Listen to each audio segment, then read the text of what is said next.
Je tiens à dire un grand merci à Ferdinand Haïté, un grand merci à tous mes gars du M66, Zagabombo, Togbevi PC, Roméo Mokonzi, Kodjovi Togué. Après plusieurs jours d'absence qui ont alimenté de nombreuses interrogations sur les réseaux sociaux, Ahamron est finalement réapparu. Une prise de parole très attendue par de nombreuses personnes qui suivaient la situation avec attention. Dans son message, il a tenu à remercier Ferdinand Haïté ainsi que les membres de la M66 pour leur soutien et leurs inquiétudes durant cette période. Mais ce qui attire surtout l'attention aujourd'hui, c'est le message qu'il adresse à l'ensemble de la population togolaise. Que faut-il retenir de cette intervention? Pourquoi ces propos font-ils autant réagir? On en parle dans cette vidéo. Laissez-moi un petit j'aime pour commencer, abonnez-vous, on y va. Bonjour chers tous, je vous espère en pleine forme dans le meilleur des mondes. Pour ma part, je vais comme le grand bon Dieu le veut. Aujourd'hui, 1er juin 2026, c'est la journée mondiale de l'arbre. Et depuis ma tendre enfance, déjà quand j'étais au CP1, il y a une phrase qui m'a marqué l'esprit. Le 1er juin, on dit « Celui qui a planté un arbre avant de mourir n'a pas vécu inutilement. » Alors, ce 1er juin, j'aimerais planter un arbre. Mais pas n'importe quel arbre. Ce n'est pas un arbre physique. Non, c'est un arbre spirituel que j'aimerais planter. Et j'aimerais planter cet arbre-là dans l'esprit de tous les Togolais qui aiment leur pays et qui veulent voir leur pays changer, qui veulent voir leur pays être l'or de l'humanité. C'est une plante, un arbre que je plante dans l'esprit de tous les Togolais qui souffrent dans leur chair quand ils voient la situation sociopolitique dans leur pays. C'est l'arbre du courage, de la bravoure. Cet arbre qui nous fait défaut et qui est en partie responsable de la situation dans laquelle nous sommes. Il nous manque le courage et la bravoure. Alors aujourd'hui, 1er juin, j'aimerais planter dans l'esprit de toutes les personnes qui aiment notre pays, le Togo, l'arbre de la bravoure, l'arbre du courage pour démystifier la peur dans leur vie.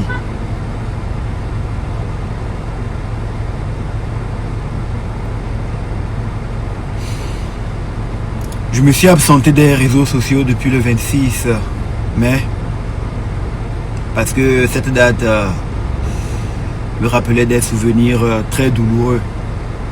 Et quand les hommages ont commencé à fuser, émotionnellement, mon cœur a pris un coup et les douleurs se sont ravivées. J'avais besoin de me déconnecter pour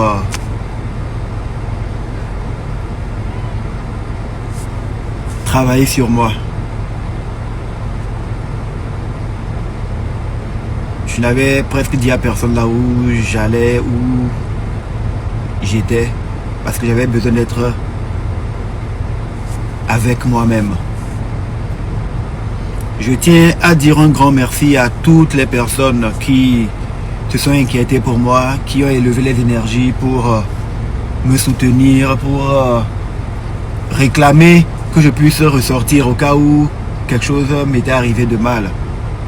Par là, je tiens à dire un grand merci à Ferdinand Haïté, un grand merci à tous mes gars du M66, Zagabombo, Togbevi PC, Roméo Mokonzi, Kodjovi Togué. Merci pour la force et pour les inquiétudes que vous avez eues. Mais je tiens à vous dire quelque chose et à vous rassurer. Fuir le Togo n'est pas dans mes plans. C'est impossible de fuir le Togo. Non. Les personnes qui ont pu penser que j'ai fui, rassurez-vous, c'est pas quelque chose qui peut arriver. Pourquoi devrais-je fuir le Togo? Ce n'est pas à moi de fuir le Togo, non. Ce n'est pas à moi de fuir le Togo. Aujourd'hui, premier lundi du mois, je suis au palais de justice pour signer le registre de présence, pour faire acte de présence. C'est un exercice auquel j'ai décidé volontairement de me soumettre parce que je considère qu'il faut respecter la justice de notre pays. S'il y a des citoyens, des autorités qui sont déviants, qui ne respectent pas les lois que nous nous sommes nous-mêmes imposées et nous les attaquons, il faut que nous, en retour, nous puissions être l'exemple. Donc je suis là parce que je veux faire confiance en cette justice-là. Ce n'est pas à moi de fuir le Togo, non. Quand la justice va se mettre aux trousses plutôt, des personnes qui m'ont torturé, ce sera à elle de fuir le Togo. Pourquoi je vais fuir le Togo? Que j'ai torturé qui? Je n'ai pas... Est-ce qu'il y a un rapport de l'ONU qui dit que j'ai du sang des Togolais sur ma tête, que je suis responsable de la mort des centaines ou milliers de Togolais? Non.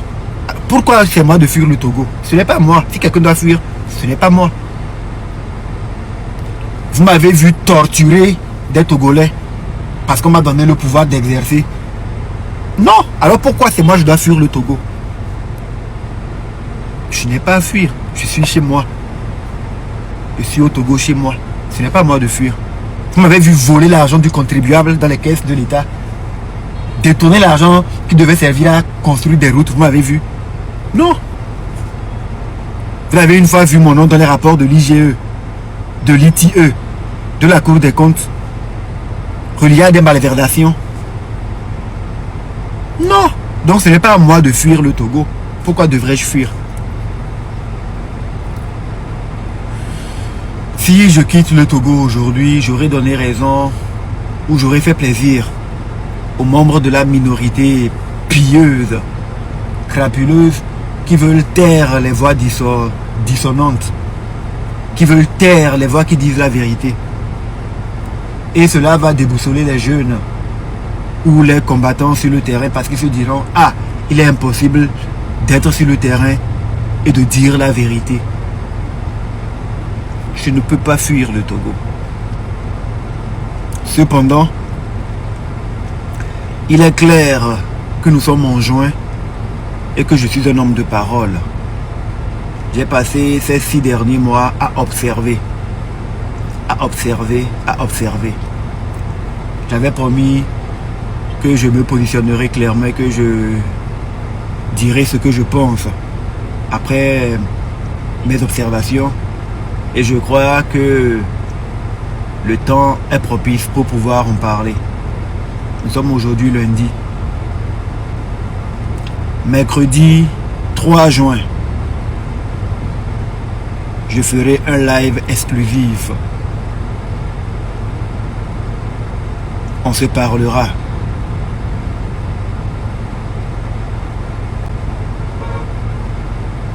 Togolais vient. Bâtissons la cité. Cette réapparition d'Ahamron marque sans aucun doute la fin d'une période d'interrogation pour de nombreuses personnes qui suivaient son absence avec attention. Au-delà des remerciements adressés à Ferdinand Haïté et aux membres de la M66, c'est surtout le contenu de son message qui retient aujourd'hui l'attention. Comme souvent dans ce type de situation, les réactions sont nombreuses et chacun interprète ses propos selon sa propre lecture des événements. Une chose est certaine, cette prise de parole était attendue. Elle permet à beaucoup de personnes d'avoir enfin des nouvelles après plusieurs jours de silence et ouvre désormais une nouvelle phase dans les discussions autour de cette affaire. Reste à voir quelles seront les prochaines réactions et si ce message continuera à alimenter les débats dans les jours à venir. Les réseaux sociaux montrent déjà un fort intérêt autour de cette sortie, preuve que le sujet reste suivi par de nombreux Togolais. Et vous, que pensez-vous du message adressé par Ahamron? Les remerciements adressés à Ferdinand Haïté et à la M66 vous ont-ils marqué? Quel passage de son intervention a le plus retenu votre attention? Partagez votre avis dans les commentaires tout en restant respectueux des opinions de chacun. Et n'oubliez pas de vous abonner à la Togolaiserie pour suivre les actualités togolais, les débats de société et toutes les séquences qui continuent d'attirer l'attention au Togo.